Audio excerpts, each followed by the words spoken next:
하나님께서는 당신의 자녀들에게 당신의 뜻을 명시적으로 나타낸 것이 바로 이 성경 66권 하나님의 말씀입니다.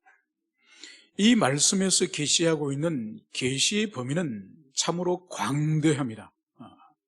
창세기 1, 2장에서 하나님께서 만물을 설계하시고 만물을 창조하시고 창조하신 그 세계를 주님께서 운행하고 계심을 말씀을 하고 있습니다. 그래서 주님께서 우리에게 계시하는 첫 번째의 계시는 이 우주와 이 만물을 지으신 창조주라고 하는 것을 우리에게 계시를 하는 거죠. 그래서 이 거시세계, 이 초거시세계, 이 우주와 만물의 설계자이시고 그를 지으신 창조주이심을 말씀합니다. 그런 주님께서 지으신 창조세계는 그 초거시세계 우주만 지으신 분이 아니라 가장 작은 생명체, 가장 작은 생명체라고 말할 수 있는 바이러스라는 이 박테리아, 이 눈으로는 도무지 볼 수 없는 20세기 후반 들어와서 전자현미경이 발견되고 나서 그 존재를 알게 된 이 박테리아나 이 바이러스, 이 존재를 하나님이 또 짓지 않았었습니까? 그래서 여러분, 우리 인간의 몸 안에는 누구나 보편적으로 인간의 몸 안에는 바이러스가 약 300조의 바이러스가 있습니다. 그리고 박테리아는 약 38조의 박테리아가 우리 속에 있습니다. 그리고 기생충은 우리 안에 5만 마리 이상의 기생충이 있습니다. 누구나 마찬가지예요. 그래서 자기 속에 박테리아가 없거나 바이러스가 없거나 기생충이 없다는 사람은 그 사람은 완전히 죽은 사람이거나 그 사람은 살아있는 사람이 아니에요. 함께 바이러스와 박테리아와 기생충이 우리와 공존하도록 공생하도록 만들어진 거예요. 그래서 가장 미시 세계도 주님이 설계하셨고 그것을 주님이 지으신 거죠.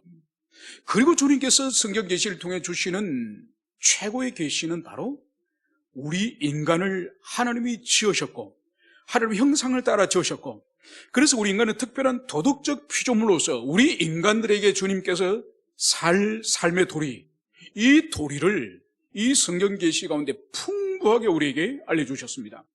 부부의 관계는 어찌해야 되며, 부모와 자식 관계는 어떻게 해야 되며, 직장의 관계는 어떻게 해야 되며, 교회 안에서 교우의 관계는 어떻게 해야 되는지, 세상의 이웃의 관계는 어떻게 해야 되는지, 이 모든 이 하나님 형상의 인간의 관계에 관한 계시가 이 성경 속에 있습니다. 뿐만 아니라 하나님께서는 눈이 보이는 이 사물들의 질서와 사물들의 창조뿐만 아니라 보이지 않는 세계 또한 주님이 지으신 거죠. 그래서 초자연적인 영적 세계, 그래서 인간의 영혼을 주님이 지으셨고 또 천상의 세계와 천상의 세계를 구성하고 있는 천사들을 하나님이 지으셨습니다. 그래서 눈에 보이지 않는 비가시적인 영적 세계, 그 영적 세계까지도 주님이 지으셨음을 이 성경이 말씀을 하고 있는 거죠. 그리고 마지막으로 하나 더 인간의 관계와 질서 가운데서 말을 하라고 한다면은 바로 한 사람 한 사람이 모여서 거대한 민족과 나라를 이루고 또 나라와 나라의 관계인 국제 질서를 이루는 이 역사의 이 역사의 주관 또한 하나님이시라는 것을, 그것을 성경이 말씀을 하고 있는 거죠. 그래서 성경은 실로 거대한 우주의 이 창조, 거기로부터 해서 가장 작은 바이러스까지, 그리고 인간관계, 그리고 국가와 국가의 관계, 이 모든 것이 이 성경 계시 가운데 있는 것이죠. 그래서 이 계시 말씀을 우리가 풍부하게 이 말씀을 우리가 배우고 깨달아야 되는 거예요. 그래서 이 말씀을 풍부하게 깨닫지 않고 우리의 지식이, 이 계시에 대한 지식이 편파적이면 우리의 신앙과 삶이 편파적이에요.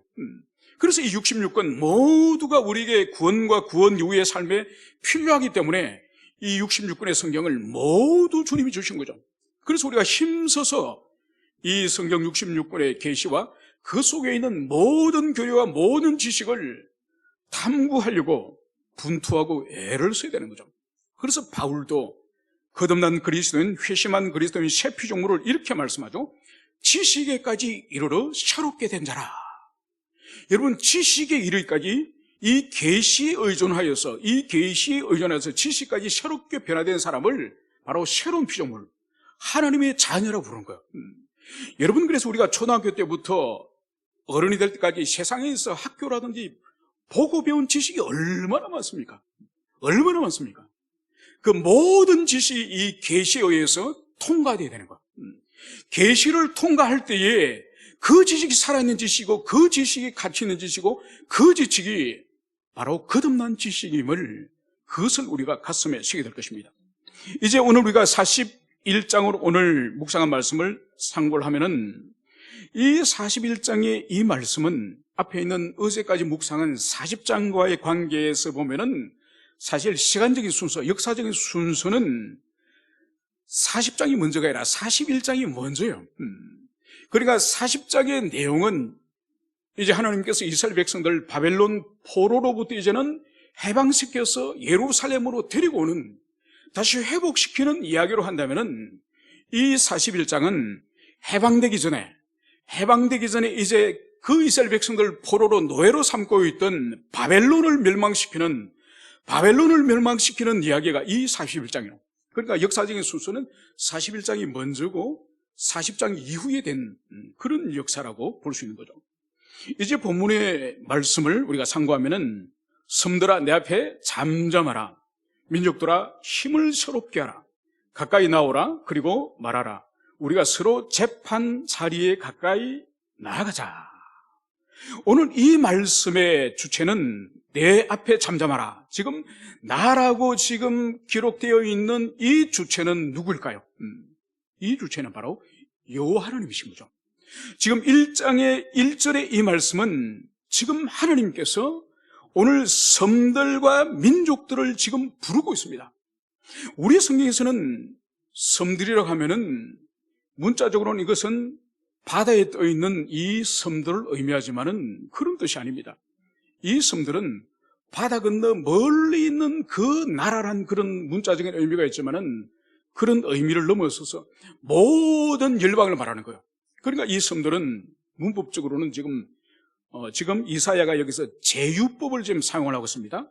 그래서 이 섬들 이어지는 민족들, 그러니까 모든 열방을 지금 주님께서 부르시면서 하나님의 법정 앞에, 하나님 앞에서 지금 잠잠하라, 조용하라, 이것을 주님께서 먼저 오늘 말씀하시는 것을 볼 수 있습니다.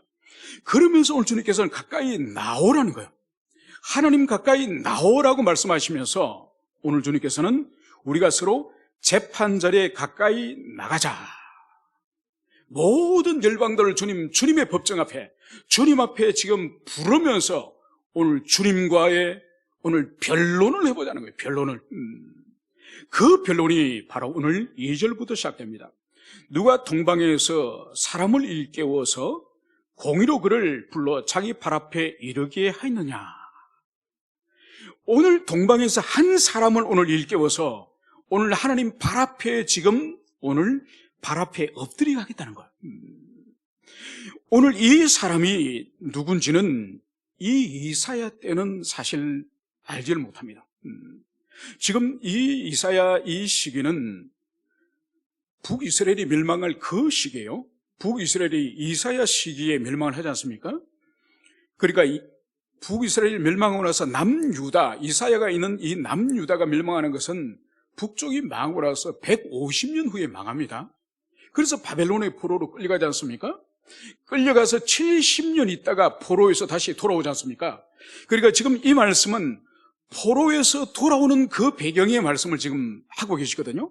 그렇다고 한다면은 지금 이 말씀은 앞으로 장차 일어날 일, 장차 220년 후에 일어날 일을 지금 주님께서는 현재인 것처럼 지금 여기서 말씀을 하고 있는 거예요. 그래서 여기서 한 동방에서 오늘 한 사람이 일어나서 하나님 앞에 오늘 엎드릴 것을, 그것을 오늘 여기서 말씀을 하고 있습니다.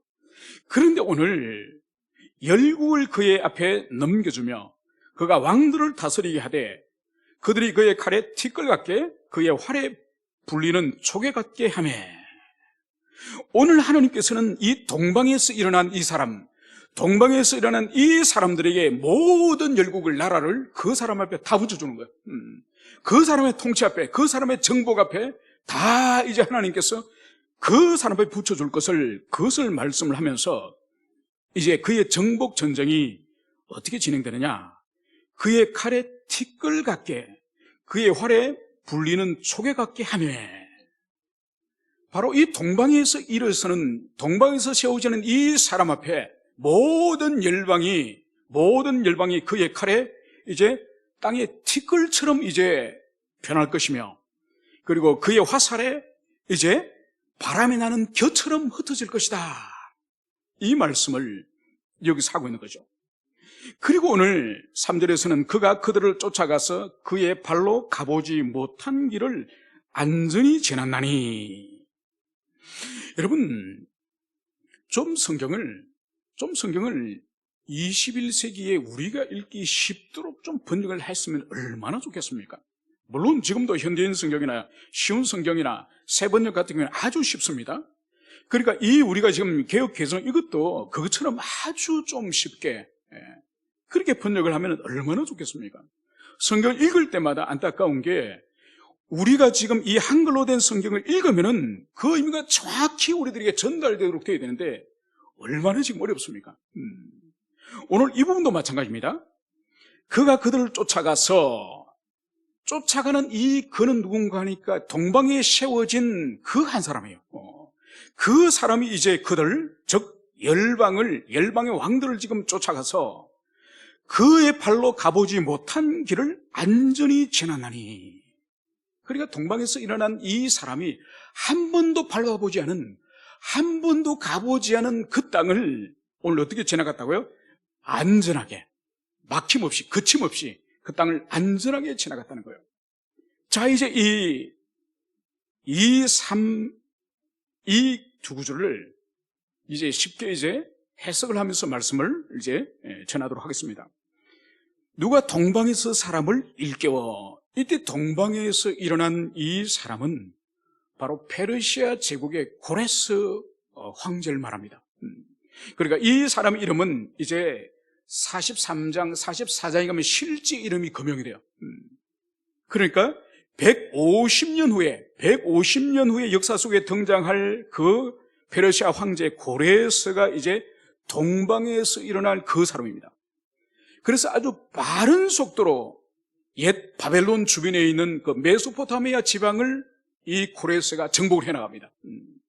그래서 그의 정복이 얼마나 빨리 확장되든지 그의 칼에 티끌 같게, 활에 불리는 촉에 같게, 그래서 모든 나라들이 바로 티끌처럼 또 겨처럼 그렇게 다 흩어질 것임을, 그것을 말씀을 하고 있죠. 그리고 그가 이제 얼마나 신속하게, 그리고 한 번도 밟아보지 않은 그 땅들을 정복하는지를 바로 그의 발로 가보지 못한 길을 안전히 지났나니. 그러니까 이 고레스, 이 페르시아 황제와 이전의 바벨론의 황제의 차이가 있습니다. 바벨론의 황제는 아주 잔인하게 정복을 합니다. 그래서 많은 사람을 실제로 죽이고 성을 불태워버리고, 그리고 성에 소금을 뿌리고 다시는 경작하지 못하도록, 다시는 사람이 살지 못하는 땅으로 그렇게 무자비하게 정복을 했다고 한다면은, 이 페르시아 고레스 이 황제의 특징이 뭔가 하니까 이 정복지의 자치와 정복지의 종교에 대해서 아주 관대하게 아주 처리를 합니다. 그래서 이 고레스에 대해서는 그렇게 극렬한 저항을 하지 않습니다. 그래서 기원전 536년경에 드디어 이 고레스 이 황제가 드디어 바벨론 왕궁을 드디어 함락을 시킵니다. 그 왕궁을 함락시킬 때도 바벨론 제국이 전쟁을 통해서 수많은 사람이 죽임을 당하고 정복된 것이 아니에요. 그냥 성문이 열리면서 무혈 입성을 하는 거예요. 그냥 성문이 열리면서 아무도 죽이지 않고, 그러니까 그 바벨론 제국을 이 페르시아 제국이 정복을 하게 되는 거죠. 그것을 이미 150년 전에 오늘 이사야 41장을 통해서 그의 발로 가보지 못한 길을 안전히 지나나니, 전혀 저항이나 막힘 없이 그 땅이 정복되어졌음을, 그것을 여기서 보여주고 있습니다. 오늘 사절에서는 이렇게 이제 주님은 말씀하십니다. 이 일을 누가 행했느냐? 누가 이뤘느냐? 누가 처음부터 만대를 불러냈느냐? 나 여호와라. 처음에도 나요, 나중에 있을 자에게도 내가 곧 그니라. 여러분, 오늘 여기서 하나님께서는 당신이 어떤 분이신지 하나님의 자기 계시를 아주 명정하게 여기서 하고 있는 것을 볼 수 있습니다. 바로 이 일을 누가 행하느냐, 누가 이루느냐. 여러분, 오늘 하나님께서 성경을 통해서 주시는 계시의 범위가 광대하다고 처음에 말씀드렸지 않습니까? 그 가운데 하나를 제가 한 국가의 흥망성쇠, 한 국가가 일어서고 성장하고 쇠약해져서 마침내 나라가 망하는 한 국가의 흥망성쇠, 그리고 더 나아가서 나라와 나라의 국제관계, 그 나라와 나라의 그 전쟁과의 그 패자의 관계, 그 모든 것을 오늘 주님께서는 질문하지 않습니까? 이 일을 누가 행하느냐? 누가 이뤘느냐? 바로 주님께서 우리 인생들 향해서 개인의 인생을 주님이 주관하시고 우주와 만물을 창조하시고 가장 작은 미시세계를 지으실 뿐만 아니라 나라와 나라의 관계, 왕을 세우시고 나라를 세우시고 나라를 피하게 하시고 나라를 멸망시키시는 이 국가 간의 관계, 국제적인 관계, 이것 또한 누가 행하며 누가 이것을 이루셨냐? 이것을 오늘 주님께서는 물으시면서 오늘 또 이렇게 말씀하십니다. 누가 처음부터 만대를 불러내느냐? 여러분, 이 만대라고 하는 이 단어도 오늘 우리가 안 쓰는 단어예요. 킹제임스 버전의 보면은 이 만대를 어떻게 번역을 하나니까 The Generation죠. 그 세대들. 그러니까 킹제임스 버전에서는 그 세대들 이렇게 번역을 하고 있습니다. 그럼 우리 한글 성경에서는 만대라 그러니까 이게 어감이 오지 않는 거죠. 이 의미는 뭔가 하니까 오늘 하나님께서 만대를 불러냈다, 처음부터 만대를 불러냈다는 이 의미가 바로 뭔가 하니까 하나님께서 여러분 한 명 한 명의 생명을 하나님이 부여하셨고 우리 한 사람 한 사람의 생명뿐만 아니라 우리의 인생의 길을 우리 주님이 주관하시고 우리 주님께서 인도하시고 우리 주님께서 우리 인생을 다 지키시지 않습니까? 그래서 한 사람 한 사람을 주님께서 주관하실 뿐만 아니라 이 만대라고 하는 것은 이 모든 세대를 말하거든요. 그러니까 한 세대, 한 시대의 삶을 살아가는 모든 그 시대 사람 전체를 한 세대라고 그러죠. 그래서 여기서 만대를 주님께서 불러내신다는 의미는 아담 이후로부터 지금까지 한 세대 한 세대를 구성하는 수많은 인생들, 수많은 인류가 있을 거지 않습니까? 그 인류들까지도 주님이 주관하신다. 주님께서 그 시대에 불러내신다. 이 의미를 가지고 있는 거죠. 그러니까 주님께서는 우리의 개별자, 우리의 개인적인 주님일 뿐만 아니라 한 세대 전체의 또 주관자 주님이심을 그것을 여기서 말씀을 하고 있는 거죠. 바로 그렇게 만대를 불러내시고 이 역사를 주관하시는 분이 오늘 누구시라고요? 나 유하라. 처음에도 나요, 나중에도 있을 자에게도 내가 곧 그니라. 여러분, 이 말씀은 출애굽기에서도 당신을 여호와께서 계시하실 때 어떻게 모세에게 계시하셨습니까? 나는 처음이요 나중이요. 나는 처음이요 나중이요. 여러분, 요한계시록에서 예수님이 당신을 계시하실 때 어떻게 말씀하셨습니까? 알파요 오메가요. 또 계시록 1장에서 하나님 아버지께서 계시하실 때 어떻게 말씀하셨죠? 처음이요 나중이요. 오늘 일관되게 출애굽기에서나 오늘 이 이사에서나 계시록에서나 삼위 하나님께서 당신을 계시하는 방식인 알파요 오메가요. 처음이요 나중이요. 오늘 여기서도 오늘 주님께서는 모든 존재하는 이 세계의 창조로부터 우리가 지금 공부하고 있는 계시록의 새 창조까지, 창조로부터 새 창조에 이르는 이 광범위한 우주와 이 시간의 이 세계를 우리 주님이 친히 주관하신다는 것을 오늘 여기서 말씀을 하고 있습니다. 그러면서 오늘 또 이렇게 말씀을 하고 있습니다. 섬들이 보고 두려워하며 땅끝이 무서워 떨며 함께 모여와서 각기 이웃을 도우며 그 형제에게 이르기를 너는 힘을 내라 하고. 여러분, 4절까지의 이 말씀과 5절부터 이어지는 이 말씀의 차이가 있습니다. 이제 5절은 4절까지 하나님께서 이 페르시아 고레스 황제를 통하여서 이제는 그 시대를 심판하고 그 시대를 하나님께서 이 고레스 황제를 통해서 열방들을 붙여서 칼에 이제 틱을 갖고 화살에 이제 겨와같이 모든 열방을 심판하기로 작정하셨는데 하나님의 그 일하심에 대해서 이제 이 섬들과 이 땅끝, 바로 온 주변에 있는 그 열방들이 하나님의 일하심, 하나님의 이 심판하심에 대해서 이제 열방들이 어떻게 조치를 하느냐, 그것이 바로 5절부터 7절까지의 말씀입니다. 섬들이 보고 두려워하며 땅끝이 무서워 떨며 함께 모여와서, 바로 하나님께서 고레스를 중심으로 하여서 주변의 모든 열방을 심판할 때에 이제 이 열방들이 어떻게 하느냐, 두려워하고 무서워 떨며 이들이 함께 모였다는 거예요. 여러분, 이것은 뭔가 하니까 하나님이 지금 주도하시는 이 고레스를 통한 그 주변의 열방들을 통일하고 열방들을 심판하는 이 하나님의 심판 앞에서 이들이 순수히 하나님 앞에 엎드리거나 하나님 앞에 죄를 자복하거나 주님을 의지하는 것이 아니라 오늘 이들이 어떻게 하죠? 이들이 함께 모여, 두려워서 함께 모여. 여러분, 이것이 뭔가 하니까 하나님 없는 자들이 절망적인 상황을 맞이할 때, 하나님 없는 자들이 자신이 불가능한 상황을 만날 때 이들이 뭘 하느냐? 악인들이 연합하는 거예요. 악인들이 연합하여서 하나님 일하시는 것을 대적하고 하나님 일하시는 것을 도전하고 하나님 일하시는 것을 막으려고 하는 이 악인들의 모습을 여기서 보여주셨습니다. 여러분, 요한계시록에서 우리가 일관되게 볼 수 있는 것이 바로 뭐죠? 악의 세력들이 하나님의 그 진노와 심판이 계속 이 지상에 쏟아져 부는데도 악의 세력들의 일관된 태도는 뭡니까? 회개하지 않습니다. 그렇게 당하고, 그렇게 머리부터 발끝까지 당하고 생체가 성한 것이 없음에도 불구하고 회개하지 않아요. 도무지 회개하고 하나님께 돌아오지 않아요. 그리고 마지막에는 어떻게 하느냐? 어린 양께서 이제 백마를 타고 이제 심판하러 오실 그때까지도 이들이 회개하기는 그럼 뭘 하죠? 악의 세력들이 뭉칩니다. 악의 세력들이 단결하고 연합하여서 바로 하나님의 군대와 싸우려고 하는 그것을 볼 수 있는 거죠.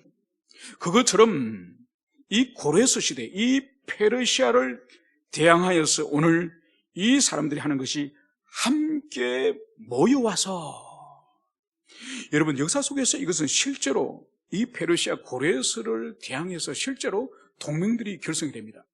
바로 이 고레스를 대항하기 위해서 바벨론과 이집트와 그리고 리디아, 이 큰 나라들이 이 동맹을 결성해가지고 하나님의 종, 하나님의 이 메시아인 이 고레스를 대적하는 거죠. 이들이 대적하는 모습을 이제 그 아래 6, 7절에서 오늘 보여주고 있습니다. 6절, 각기 이웃을 도우며 그 형제에게 이르기를 너는 힘을 내라. 여러분, 여기서 각기 이웃을 도우며 형제들에게 이르기를 너는 힘을 내라. 여기서 이웃은 누구며 형제는 누구일까요? 그것은 바로 하나님의 종 고레스를 대적하여서 동맹을 맺은 이 세력들이 오늘 여기서 등장하는 이 이웃이고 형제인 거예요. 그래서 하나님께서 지금 심판하시기로 작정하셨는데 거기에 주님 앞에 엎드리거나 회개하거나 자복하거나 참여하거나 아니면은 오히려 항복을 하지 않고 이들이 오늘 모여서 뭘 하느냐? 악한 자들끼리 모여서 함께 서로 격려하고 서로 힘을 모으는 오늘 이 모습을 보는 거예요. 힘을 내라. 여러분, 그래서 이 지상에서 우리가 많은 일들 가운데 잘해야 되는 일들이 있지만은 이 지상에서 교회 안에 있었든지 교회 밖에 있었든지 인간관계를 잘 맺어야 돼요. 아무나 함께 힘을 모으고 아무나 함께 오래 교제하는 것은 잘 우리가 주의 깊음이 필요합니다. 왜냐하면 우리의 조상들도 건묵자기라. 그래, 먹을 가까이 하면은 손에 이 검은 먹이 묻지 않습니까? 피할 수 없습니다. 어떤 사람과 인격적인 교제를 하고 어떤 사람과 힘을 합치고 어떤 사람과 깊은 신뢰의 관계를 맺느냐에 따라서 결국은 그 사람의 좋은 것도 들어올 수 있지만은 좋지 않는 것도 다 스며들어오는 거죠. 여러분, 특별히 이것은 세상에서도 조심해야 되지만은 그리스도 안에서, 신앙 안에서 이것은 특별히 조심해야 되는 거죠. 그래서 그 사람이 누구와 어울리느냐, 그 사람이 어떤 사람의 말을 잘 듣느냐, 그 사람이 어떤 메시지를 듣느냐, 그 사람이 어떤 책을 읽느냐, 인격적으로 깊은 연합의 관계 속으로 들어가게 되면은 영향을 받고 닮지 않을 수가 없는 거예요. 문제는 자기보다 훨씬 탁월한 경건을 가지고 있고 탁월한 하나님의 은혜와 하늘을 위한 지식과 그런 영적 세계를 가지고 있는 사람과 교제를 하고 배우고 나누는 것은 얼마나 복된 일입니까? 끊임없이 자신에게 부족한 그런 하나님의 은혜와 역사가 자기가 넘어지려고 할 때 자기를 교정하고 자기를 세우고 자기를 회복하지만은 독을 품고 있는 그런 인격을 가까이 할 때는 그 독이 그대로 자기에게 자기가 알게 모르게 자기 속에 그대로 스며들어오는 거죠. 여러분, 그래서 공동체 안에 보면 누구와 어울리느냐에 따라서 그 사람의 영적인 신앙생활에서 너무너무 중요한 것이요. 그래서 저희 어릴 때 저희 할아버지께서는 항상 이렇게 저희들에게 가르쳐 주셨습니다. 절대로 너보다 못한 사람을 친구로 사귀려고 하지 마라. 그러니까 싸움을 못하든지 공부를 못하든지 뭐든지 할 때 너보다 뛰어난 사람과만 사귀라. 좀 저희 할아버지는 좀 스파르타식으로 저희들을 키웠죠. 그래서 밖에 나가서라도 절대로 얻어맞고 누구한테 맞고 집으로 들어오면 그날은 집에 못 들어갑니다. 그리고 저희 할아버지는 치료비는 땅을 팔아서도 다 대줄 테니 싸움에서 절대로 지지 못하도록 합니다. 그래서 제가 어릴 때 얼마나 싸웠던지 제 머리 위에만 흉터가 33개예요. 제가 그거를 머리를 빡빡 깎고 봤습니다. 절대로 지면 안 됩니다. 심지어 어떤 흉기를 들고 가서 위협을 하더라도 그거는 용서가 됩니다. 그 대신 맞고 오면 안 되는 거예요. 물론 자라고 나서는 이제 저희 할아버지가 이제 어느 정도 이제 우리의 인격이 이제 좀 자라면서는 그 호기를 좀 진정을 시키고 또 제 자신이 성장하면서 그 부분이 완화가 됐지만은 어릴 때는 싸움질을 얼마나 좋아했던지. 그리고 저희 작은 형님은 결국은 그게 성인이 돼서 고쳐졌습니다. 저희 작은 형님은 저희 초등학교, 중학교, 고등학교까지 일진이었거든요. 짱이었거든요. 그러니까 저희 형의 이름만 대면은 그 도시에서 다 통용될 정도로. 그러니까 그 뿌리가 뭔가 하니까 절대로 지지 말라. 져서는 안 된다. 그러니까 싸우지 않으면은 차라리 싸우지 않는 건데 싸운 이상은 절대로 지고 들어오면 안 된다. 치료비는 이 할아버지가 다 대줄 테니 져서는 그날 집에 들어올 생각 마라. 이것이 저희 가정교육이었다니까요. 그러니까 그것이 다 옳다고 말할 수는 없죠. 그럼 옳다고 말할 수는 없지만은 그 가운데 의미가 있는 거죠. 의미가. 인생을 대충 살지 말라는 거예요. 대충 살지 말고 그리고 분명한 목표와 분명한 의식을 가지고 살아라. 이거였죠. 그렇기 때문에 신앙 안에서도 우리는 정말 좋은 지체들을 사귀고 만나야 되는 거예요. 그리고 그러한 관계는 여러분 교회 공동체 안에 절대로 사적인 관계가 되면 안 돼요. 여러분 사적인 관계가 되면 반드시 거기에 시험이 들고 무너질 수가 있습니다. 그래서 함께 놀러 다니고 함께 먹으러 다니고 함께 그렇게 세상 동무처럼 그렇게 사귀면 안 되는 거예요. 그래서 오늘 보십시오. 오늘 이 사람들이 이웃을 도우며 형제에게 이르기를 너는 힘을 내라. 여러분 겉으로 볼 때는 얼마나 인간미가 넘치고 얼마나 서로 격려하고 서로 연합하고 서로 동력합니까? 그런데 이들의 이 연합의 본질이 뭔지를 이제 보여줍니다. 목공은 검장색을 격려하며 망치로 고르게 하는 자는 매질꾼을 격려하며 이르되 땜질이 잘 된다 하니 그가 못을 단단히 박아 우상을 흔들리지 아니하게 하는도다. 여러분 하나님께서 고레서를 통해서 고레서 황제를 통해서 그 동방의 모든 열방들을 지금 심판하고 하나님께서는 고레서에게 그 민족을 다 붙여주기로 했는데 이들이 연합하고 이들이 격려하고 이들이 지금 하나 되어서 하는 일이 바로 뭐죠? 목공은 검장색을 격려하며 여러분 이 목공은 누군가 하니까 나무로 우상을 만드는 사람이 오늘 여기 목공이에요. 그리고 검장색은 누구냐? 이 검장색은 금속으로서 우상을 녹여서 부어 만드는 그 사람이 이 검장색이에요. 지금 우상을 만드는 사람들이 서로 지금 격려하고 서로 지금 힘을 연합하는 것을 볼 수 있습니다. 그리고 망치로 고르게 하는 자는 매질꾼을 격려하며 여러분 망치로 고르게 한다는 이 의미와 매질꾼은 의미가 뭘까요? 바로 망치를 고르게 한다는 것은 어떤 금속의 큰 우상을 만들어서는 이제 그 마지막에 이 우상의 이 표면을 아주 고르게 아주 부드럽게 하기 위해서 이 작은 망치로 이 금속 우상을 때려주는 그걸 말합니다. 그런데 여기 있는 이 매질꾼은 뭐냐? 이제 금속으로서 이제 처음 큰 우상을 만들 때에 큰 이 해마 같은 거로 이제 그 금속을 휘고 그 금속을 이제는 형체를 만들기 위해서 때리는 그걸 말하죠. 그래서 이 매질꾼이 먼저 형체를 만들고 만들어진 형체를 이제 여기서 망치로 고르게 이제 때려서 이 금속으로 된 우상을 지금 만드는 거예요. 그러면 이제 지금 서로 격려하고 서로 지금 힘을 모으는 이 사람들이 누구라고요? 우상을 만드는 사람. 우상을 만드는 사람들끼리 서로 지금 마음을 모으고 서로 뜻을 모으고 서로 연합하는 이 모습을 여기서 볼 수 있습니다. 여러분, 이것이 이제 이어서 보면 땜질이 잘 된다 하나 그가 못을 단단히 박아 우상을 흔들리지 아니하게 하는도다. 여러분, 오늘 여기서 나무로 우상을 만들고 이제 금속으로 우상을 만들고 이제 우상을 만들기 위해서 이 큰 해마로 때리고 그리고 망치로 이 금속 우상을 고르게 때리는 이 사람들이 지금 서로 격려하면서 오늘 마지막으로 이 사람들이 하는 말이 뭔가요? 땜질이 잘 된다 하니. 여러분, 여기서 잘 된다는 이 단어가 뭔가 토보예요, 토보. 하나님이 창세기 1장에서 한 날 한 날의 창조를 주님께서 끝내시면서 주님이 뭘 말씀하시죠? 보시기 좋았더라. 보시기 좋았더라. 보시기 심히 좋았더라. 여러분, 그때 주님이 하신 말씀이 토보. 그런데 여기는 지금 우상을 만드는 사람들끼리 지금 힘을 모아서 서로 격려하고 서로 한마음이 돼서 지금 그 우상을 지금 잘 만들고 있다면서 이 사람들이 토보를 지금 외치는 거예요.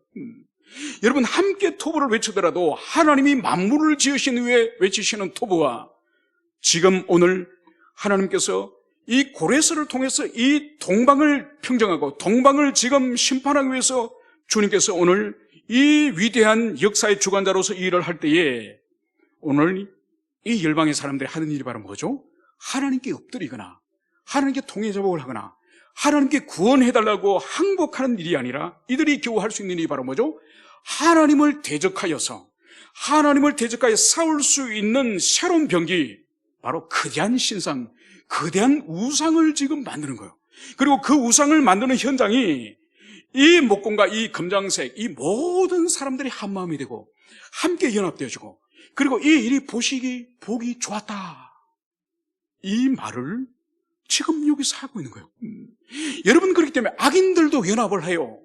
여러분, 악인들도 서로 사이좋게 화목하게 지내고 서로 사랑스럽게 여기고 서로 우정을 나누고 서로 아름다운 관계를 악인들끼리도 나눈 거예요. 그런데 그 결과가 뭐라고요? 오늘 그가 못을 단단히 박아 우상을 흔들리지 아니하게 하는도다. 여러분, 이들이 만드는 이 우상은 지금 하나님을 대적하려고 하나님의 그 심판을 대적하려고 지금 새로운 우상을 지금 만들고 있습니다. 그런데 그 우상의 본질을 오늘 성경은 그가 못을 단단히 박아 우상을 흔들리지 아니하게 하는도다. 여러분, 고대시대 때는 우상을 만들어서 이제 우상을 세우죠, 그죠? 우상을 세우는데 이 우상에 대한 징크스가 있습니다. 그 징크스는 뭐가 있는 거니까 이 우상은 어떤 능력을 가지고 있다고 다 믿지 않습니까? 뭐 번개를 내린다든지 아니면은 뭐 폭풍을 준다든지 아니면 하늘에서 이제 우박을 내려가지고 농작물을 썰어버린다든지 이 각 우상 신들마다 고유의 어떤 능력이 있습니다. 그런데 이 우상을 만들어서 세워두는데 이 우상이 넘어져 버리면 그 민족이 그 우상을 세운 그 민족이 그 저주를 받는다고 생각하는 거예요. 그래서 우상을 잘 만드는 것과 함께 제일 마지막에 중요한 것이 바로 뭔가 하니까 우상이 넘어지지 않도록 단단히 박아두는 거예요. 단단히 고정시키는 이것이 고대의 우상을 만드는 데서 아주 중요한 거죠. 여기서 이 우상의 본질이 드러나니 단단히 박아 우상을 흔들리지 아니하게 하는도다. 이 우상의 본질은 스스로도 서 있을 수 없는, 스스로 두 발로 설 수도 없는 이 존재가 이게 우상이에요. 그래서 인간이 세워주지 않으면, 인간이 발을 견고하게 묶어주지 않으면 설 수 없는 이 우상을 가지고 창조주 하나님을 지금 대적하는 거예요. 창조주 하나님을. 얼마나 어리석습니까, 여러분? 얼마나 어리석습니까? 여러분, 이것은 2700년 전에 그 페르시아나 메소포타미아 지방에 있는 것이 아니라 오늘날도 이 땅에 있습니다. 오늘날도 창조주 하나님께서 역사를 운행하시고, 역사를 주관하시고, 나라를 세우시고, 나라를 망하게 하시고, 이 일을 하나님이 주관하시는데, 지금 이 시대도 그 창조주 하나님을 대적하려고, 그 창조주 하나님을 거역하려고, 이런 시도들이 세계 도처에서 지금 일어나요. 도처에서. 물론 창세 이후 에덴 동산 이후로부터 그 일이 계속되고 있지만은 여러분, 결코 성공할 수 없는 거죠. 결코 이길 수 없는 것이죠. 여러분, 역사 속에서 하나님을 대적하는 사상이 끝까지 교회를 진멸하고 끝까지 승리한 경우가 어디 있습니까? 여러분, 결코 존재하지 않는 거죠. 여러분, 20세기 들어와서도 1917년 레닌에 의해서 볼셰비키 혁명이 일어나서 교회를 다 쓸어버리고 러시아에는 교회가 사라진 것처럼 보였지만은 여러분, 70년 만에 러시아는 무너졌지만은 러시아 정교는 사라지지 않았습니다. 정교는 건재합니다. 교회는 무너지지 않는 거예요. 아무리 교회를 박해하고 교회에게 환난과 고난을 부여한다 할지라도 요한계시록 마지막에서는 모든 악의 세력은 불륜모습으로 들어지고, 그 악의 세력을 뒤쫓던 그런 이 땅의 불쌍한 인생들도 불륜모습으로 다 뚫어지지만은 교회는 영광스럽게 하늘에서 내려옵니다. 그래서 천국 그 중심에 이제 완성된 새 예루살렘 교회가 세워지는 걸, 그것을 우리는 볼 수 있는 거죠. 여러분, 그렇기 때문에 이 지상에서 사실 유일한 현자, 유일한 지혜자는 우리 그리스도인이에요. 우리 그리스도는 이 세상에 만물이, 우주가 어떻게 생겨났고, 우리 인간이 어떻게 존재하게 되었고, 우리 인간의 존재 목적이 무엇이고, 만물의 존재 목적이, 창조의 목적이 무엇인지, 그리고 그 마지막의 모습은 이 교회의 마지막의 모습과 악의 세력의 마지막의 모습과 악의 세력을 추종하는 이 지상의 이 왕들, 이 지상의 정부들의 모습, 그리고 그 악인들을 추종하는 불쌍한 모든 인간들, 하나님의 무한한 자비이신 예수 그리스도를 끝까지 부정하는, 끝까지 영접하지 않은 자들이 들어갈 최고의 그 지옥의 형벌까지 우리는 모두 아는 자들이에요. 그래서 이 성경 계시는 우주와 이 만물의 모든 감춰진 비밀을 이 성경 계시가 우리에게 주시는 거죠. 그래서 우리가 힘써서 2700년 전에 주신 이 계시의 말씀이 지금도 여전히 유효하고, 여전히 만국의 흥망성쇠와 열방과 국제관계와 모든 일을 하나님 그분께서 주관하신다는 것을 굳세게 믿으며 우리의 믿음이 식어지지 않도록 여러분들이 주님 앞에 사시기를 축원합니다. 함께 기도합시다.